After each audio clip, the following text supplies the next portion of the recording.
This is Tell Me Something Good About Retail with Bob Phibbs, the Retail Doctor. The champion for a more human connection in retail for over 30 years as the Retail Doctor. Bob is the authority on brick-and-mortar retail across the world, who works with some of the biggest luxury brands to independent retailers of all sizes.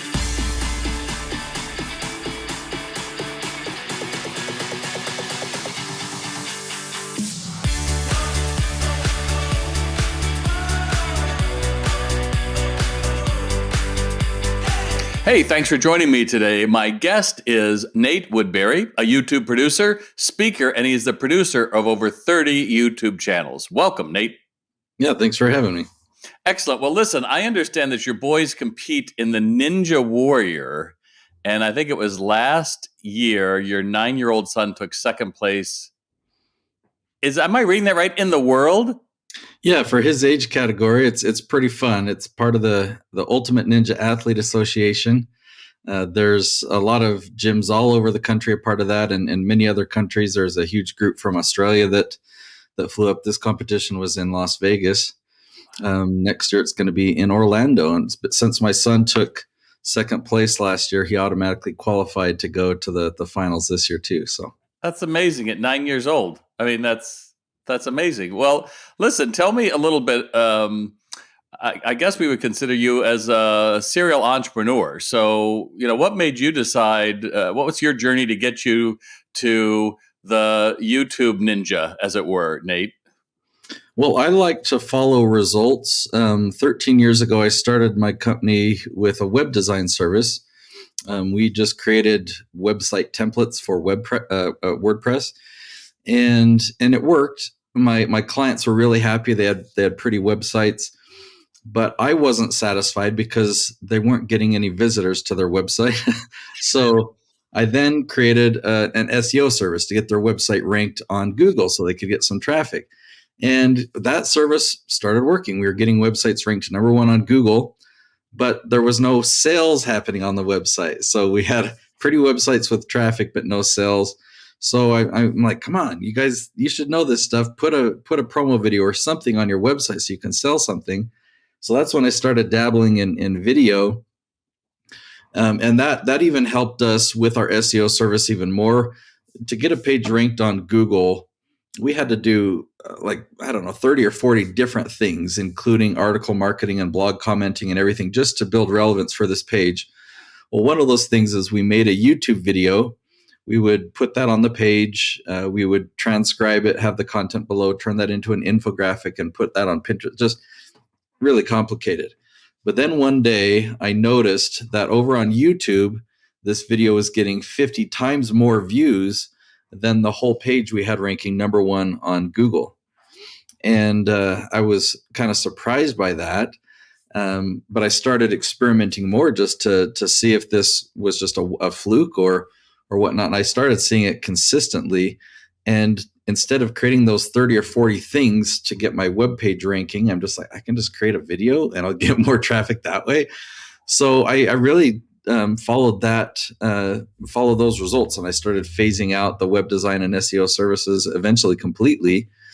So that was about 10 years ago that I really just started putting this focus on YouTube. And it's been so fruitful. And I've refined it and evolved it as I've learned YouTube more and more, but it's become very powerful. I mean, to the tune of many of my clients, just from organic YouTube traffic and lead generation, many of my clients are generating 7 figures annually for their business, but some of them are 7 figures monthly just from these YouTube leads. Yeah.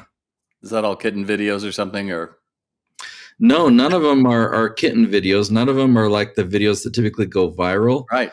These are how-to videos where we just teach, we educate, we share our expertise, and it pulls people in that are searching for your expertise, and then that's what then turns into a lead.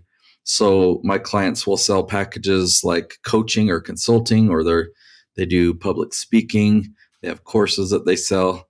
Those type of things. So if I was let's say I sell, I don't know, housewares, kind of a Williams-Sonoma-ish. I'm in a little Main Street, traffic is not so great. Um, we hear about live streaming and TikTok and all these other things. What do you think? Like, what could somebody do that might cut, move them ahead in their area using some of the techniques that you do? The reality is when you're using a global platform, you put something out there and it's there for the whole world to see. So what I've seen some businesses do, they have a local offering in one way, but then they have a national offering in another way. I'm thinking of, there was a piano store, and he was curious about what I did, and I told him I'm a YouTube producer. He's like, "What's that?" So I kind of explained a little bit about my strategy. Well, they also have online music lessons is one thing that they do, and so that's not limited to geography. They also have a piano repair side where it's more of like an antique restoration. So there might be a $60,000 piano that somebody will ship across the country to them and repair. So Wow. there's probably limits to that, but I mean at least across the country. And so there's definitely ideas that you can come up with. They could teach piano repair, but no one that has a 60,000 or whatever piano is going to try and repair that on their own. So it would get traction for positioning yourself as the expert. But then when they really look into it, hey, how do I hire this company or this person to do this for me? Or how do I need to talk to this person for some consulting? That's when they'll reach out. But I've got another example. There's a guy named Chad Littlefield. He sells products. It's like kind of like a deck of cards that a lot of meeting planners use, or leaders in businesses will use as kind of like conversation starters that they'll pass out, or just to get ideas that really adds energy and just makes meetings more fun. And so he'll make videos on YouTube where he'll say, what's the best icebreaker for a business meeting? That might be the topic of his episode. So he'll answer that question and give people skills. And then he'll obviously, I've got little sticky notes here that might look like his cards. He might hold it up and say, here's an idea. Let's go with this one. So he'll actually use those cards in his videos that demonstrate them. And then, he'll have a link where people can purchase them. So there's a lot of different ways.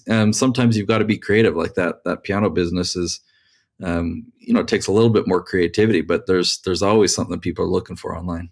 So the answer would be find the answers. So I'm going to stay with that housewares person because I don't have a person exactly like that, but the same idea is still there, because you think, well, what am I supposed to do? Am I just supposed to go on like, here's how to make a cake and make a video, or try to be Martha Stewart? Or would it be like, all right, we're coming into Easter. So Easter, what are problems with Easter ham, I guess? Like, so would it be something like afraid to cook Easter ham? Here's the easy way. Would it be like that? Because I think people are looking for this. Or would I do some kind of a Google search to find out problems with Easter ham? I mean, where would somebody start? So the first question is, what goal do you want? What's the outcome that you're hoping for? She wants to sell more glazing stuff she sells for ham, and maybe, let's say, a cooking class to do it. Yeah. So you could go to, there's a tool called the Keyword Magic tool. It does work like magic. I didn't give it that name. The company is semrush.com. Their tool allows you to type in things like ham or glazing ham or something like that. And you can tweak a couple of the parameters saying that I only want questions. So you would be able to find what are the questions people are asking about glazing a ham. And then you just make an episode that then answers these questions. So you might find, ooh, I like these 5 right here. So that could be 5 different episodes that you make where you're teaching, whatever that is.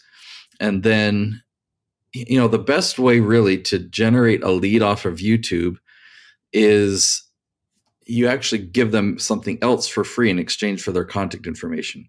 This is So important, everybody, because the goal is to get them out of that ecosystem. You don't own them in YouTube or Facebook or TikTok or whatever, right? That's your first thing, Nate, is get them the hell into your ecosystem. right. So they've never heard of you before, but they're asking this question about the ham. Now they find you and you're teaching them, you're giving them value. And then you say, hey, I've got a free gift. It's a recipe. I mean, maybe that would fit here. So you can just download it. It's a PDF printable recipe, and it's got all the shortcuts in there. Go ahead and click that link below. So when they click the link, it says, just go and enter your name and your email of the place you want to send that recipe to. And then we email them that recipe. Now we've got their email address. Sometimes you might have a gift. Let's say there's some type of a basting brush or something like that you can say, as long as you cover the shipping costs, this is my gift to you. So, let's say it's $6 that they cover for the shipping or whatever, that you send that out to them. But now you've got a lead and their address, their phone number, that they're a buyer because they're willing to pay at least a few bucks. And so if you've got something else that you want to promote to them, I mean, you continue to nurture them, give them value, email them another recipe that they might like. And then, ultimately, if you're going to sell, this is what's surprising to a lot of people. It's pretty common to sell a $10,000 or $12,000 package to somebody that finds you this way on YouTube. So let's maybe just take this example further.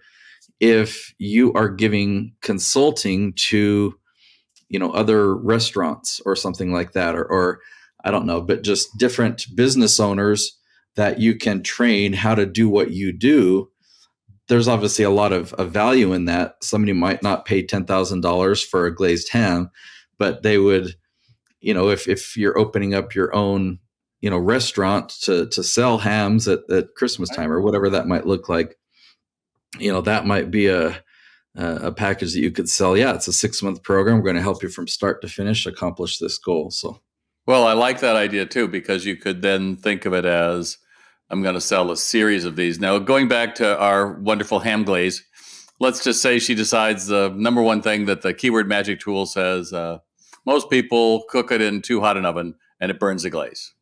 All right, so I'm going to title it, how to glaze a ham without burning it or something. Okay, great. So I get up there. Here's how you do it.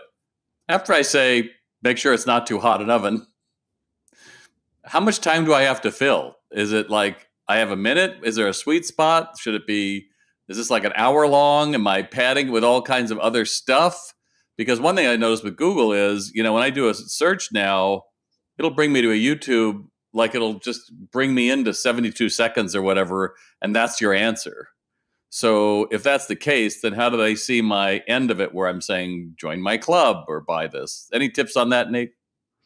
Yeah, well, this specific topic is a tough one. Whenever I've seen cooking or recipe videos, they tend to be quicker. We kind of are conditioned for that. Because the answer is typically you want your episodes to be about 10 minutes long. Let me give you an example that might be related. It's food or kitchen related. Okay. But on the topic of how to get rid of strep throat without antibiotics. So this is something, it's kind of a home remedy. Okay. And if kind of the wrong way to start out that episode would just be let me demonstrate. I'd say, okay, welcome back. Today we're talking about how to get rid of strep throat without antibiotics. So let's go in the kitchen and grab some fresh garlic, some raw honey, and some cayenne pepper. And when you mix that together and take that's going to get rid of strep throat. So if I start the video that way, I've already given away the gold, and I'm not really going to have a whole lot to talk about. But the disadvantages of that is it doesn't allow any relationship building. I mean, they found me and then they leave, right? They got their answer and they have no idea who I am. They don't even know the credibility of this remedy. They don't know how, the ratios, or they don't know how often they should take it or if there's any side effects. So let me demonstrate a better example. Take two with the master. Yeah. Take two. All right. As we dive into this topic of how to get rid of strep throat without antibiotics, let's first discuss why we might want to consider an alternative to antibiotics. Then we're going to look at 3 ingredients you probably have these in your kitchen. So we'll talk about each one of them and how each one is a natural antibacterial and a natural antiviral. Then we'll make it. We'll talk about dosage.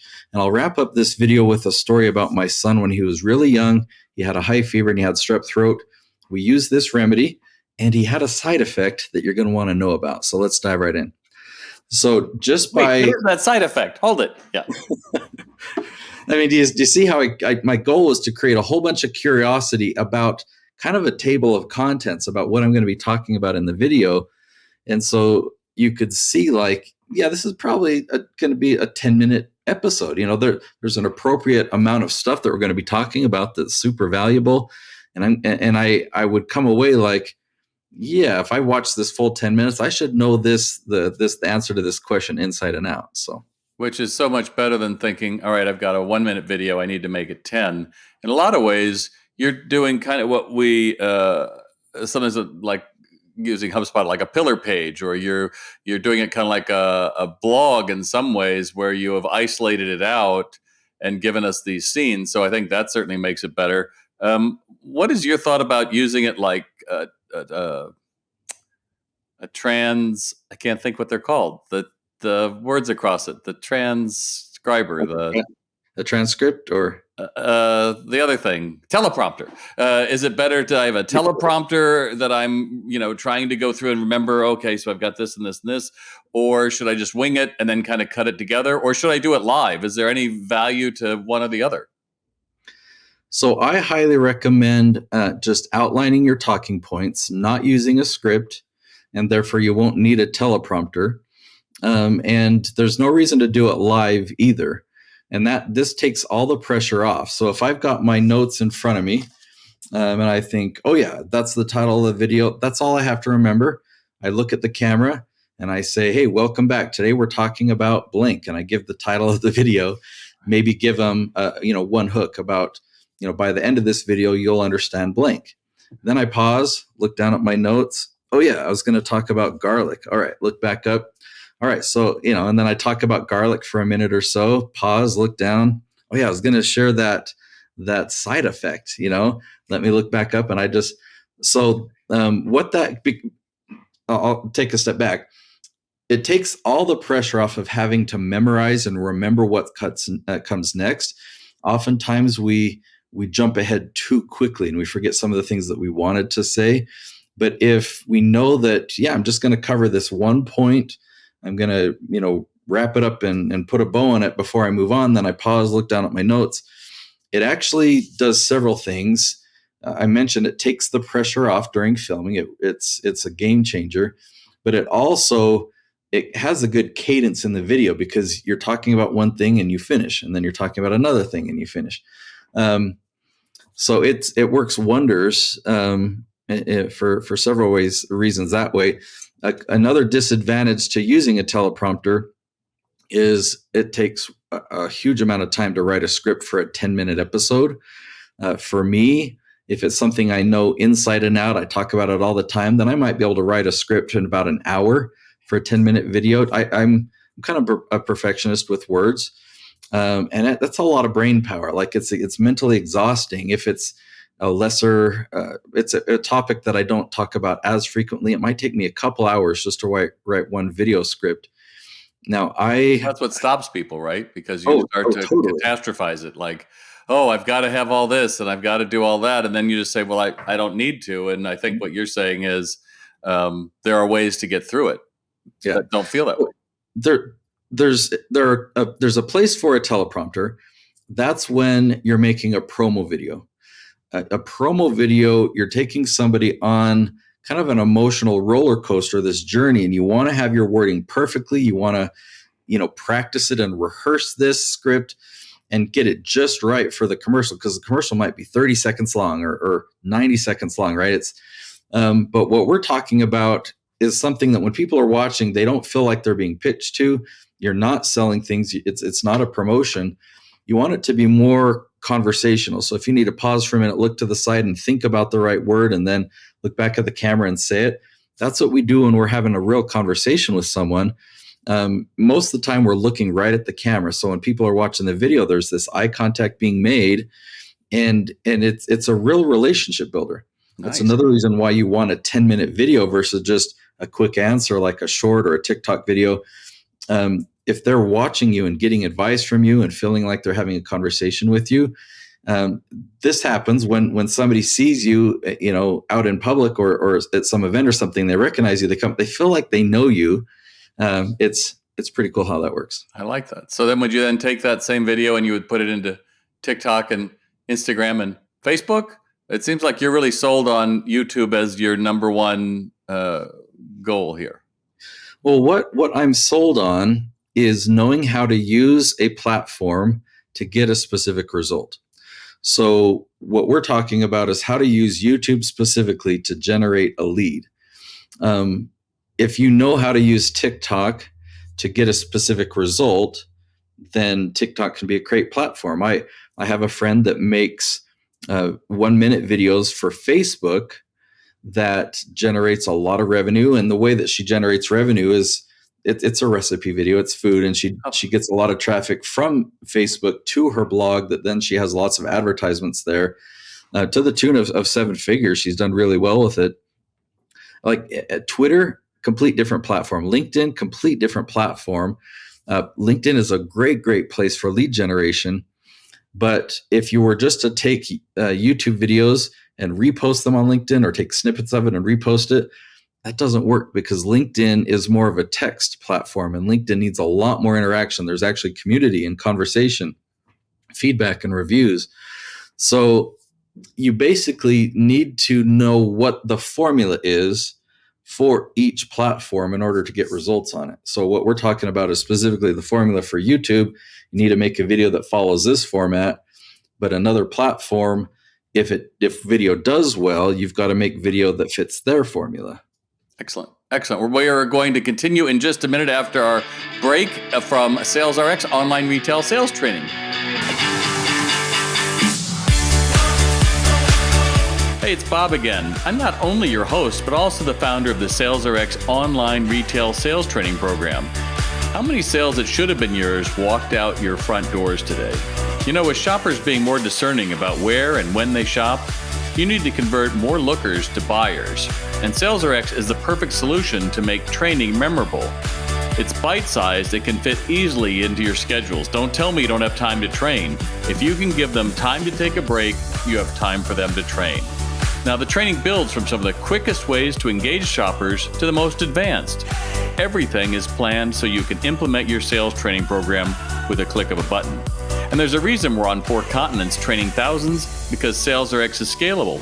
Everybody learns the same new skills that will grow your sales. In fact, 83% of users report a double-digit increase in their sales within 6 months.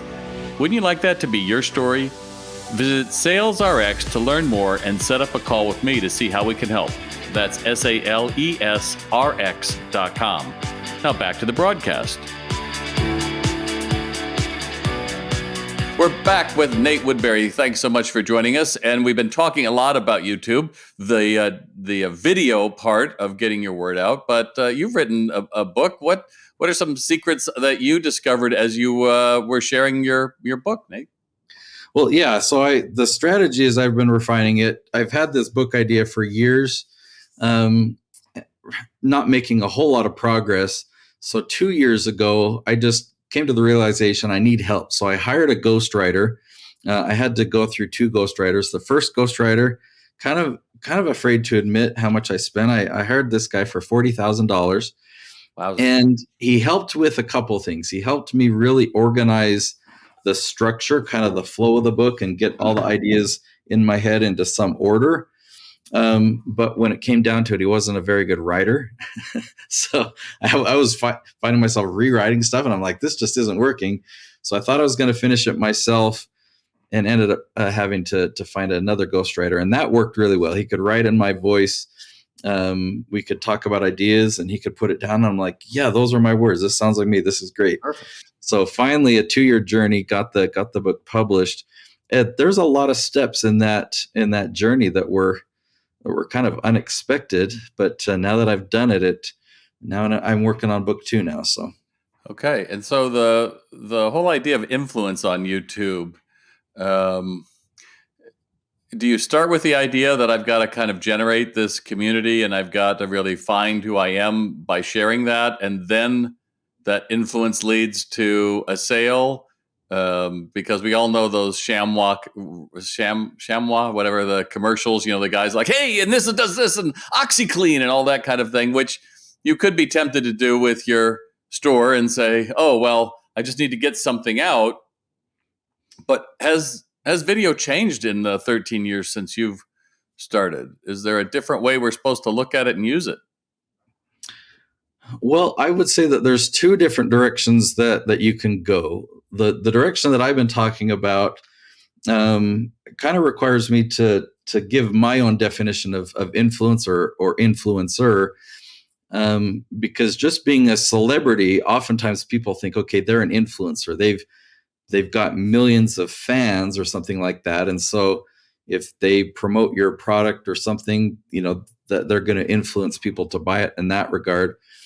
For me, it's more than just celebrity status. It's actually being able to influence somebody for good, like make a difference in their lives.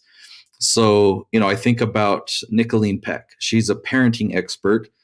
A few years ago, my wife and I attended her 3-day event, and it really transformed the way that we parent. The way that, like one of her video titles is how to get your kids to listen without yelling, to really think that, my last resort, I'm at wit's end, kids aren't listening, I've got to yell.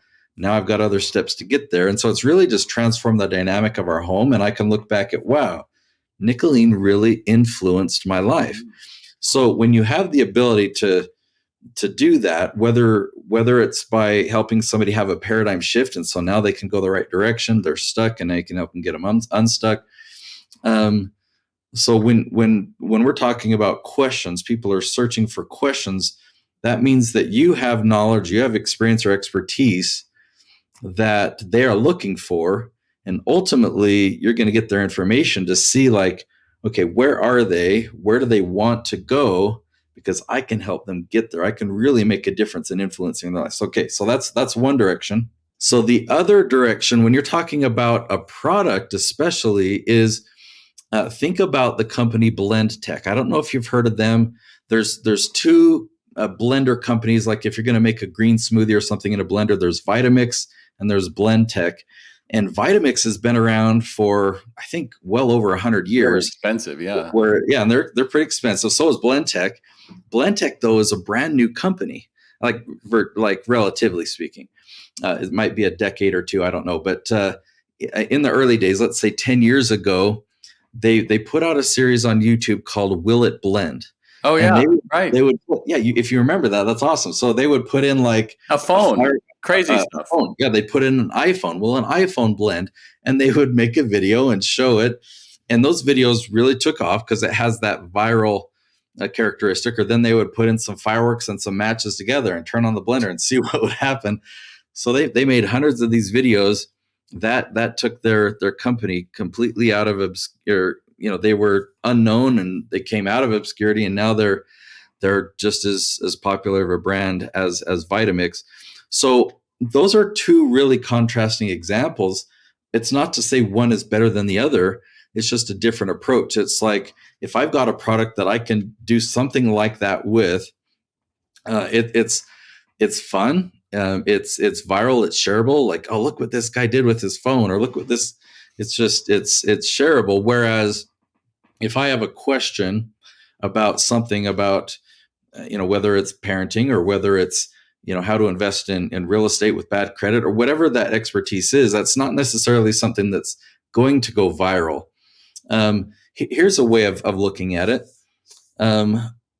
With kind of the more viral strategy, the more entertaining type content, it's possible and necessary to get millions of views to really have an impact. If you get millions of views, which it is possible, but you've got to be more sensational. Typically, and I've quantified this. If you're talking about YouTube ad revenue, if you get 1 million views, you'll typically make $10,000. When you're making educational how-to content that leads people to your expertise, you typically only need about 100 views to make $10,000. So, drastically different type of goals there. but they work. Both of them work depending on what you're aiming for. Yeah, and I think trying to come up with a viral video on your own in this day and age, I mean, I don't think there's much we haven't seen online, and I can only imagine it's even harder to be the first to think of something, right, Nate? Well, we're getting close to the end of our time together. I heard you speak about a month ago, and you talked about the difference between the tree theory, I think it was, or tree analogy, and the leaf strategy. Can you kind of give us an overview of that? Because I think that's really a really strong way to understand this in an easy way. Yeah, definitely. Because I've taught keyword research for many years on picking these questions. Then I came up with this tree analogy, and that kind of got the light bulb to turn on in everyone that I was sharing it with, that it made sense. So if you picture a tree, it's got a broad trunk that goes out to branches and ultimately ends up in the leaves. The broad trunk would represent your core area of expertise, where the branches are all the different ways you could categorize it. And then the leaves represent the very specific questions that people are asking. So the point of this little symbol of a tree is we don't want to make videos on our trunk, or our branches. We want to go really, really specific out to the leaves. And it's some of the examples I've given you, how to get rid of strep throat without antibiotics. I was trying to count that there, but I messed up. It's either 8 or 9 words. That's a long, specific question.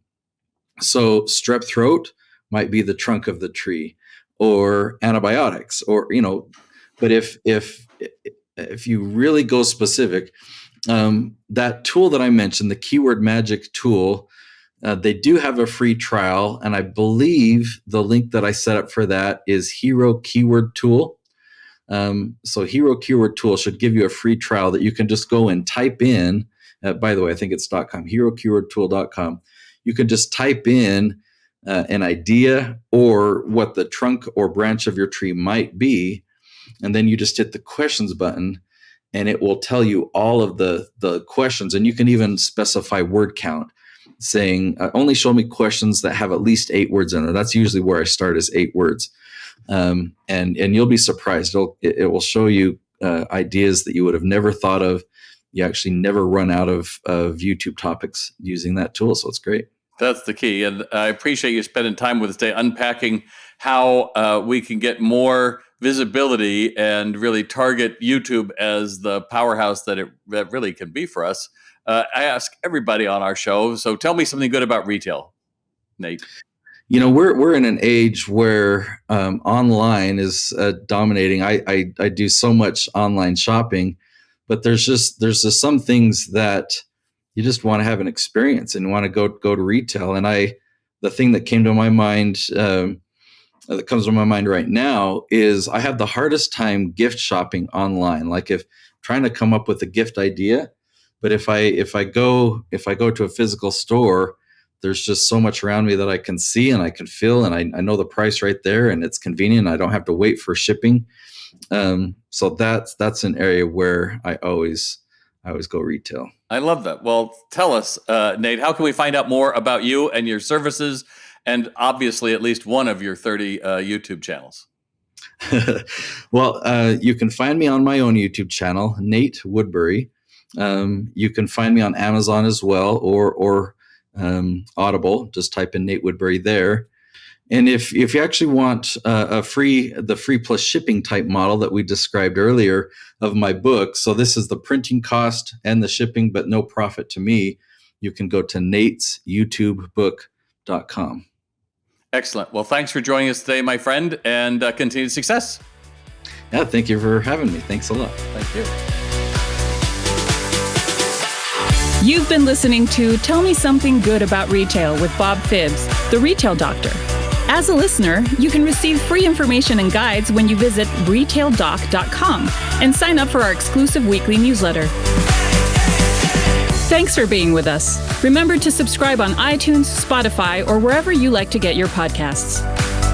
To virtually bring Bob to all of your crew and associates, check out www.salesrx.com.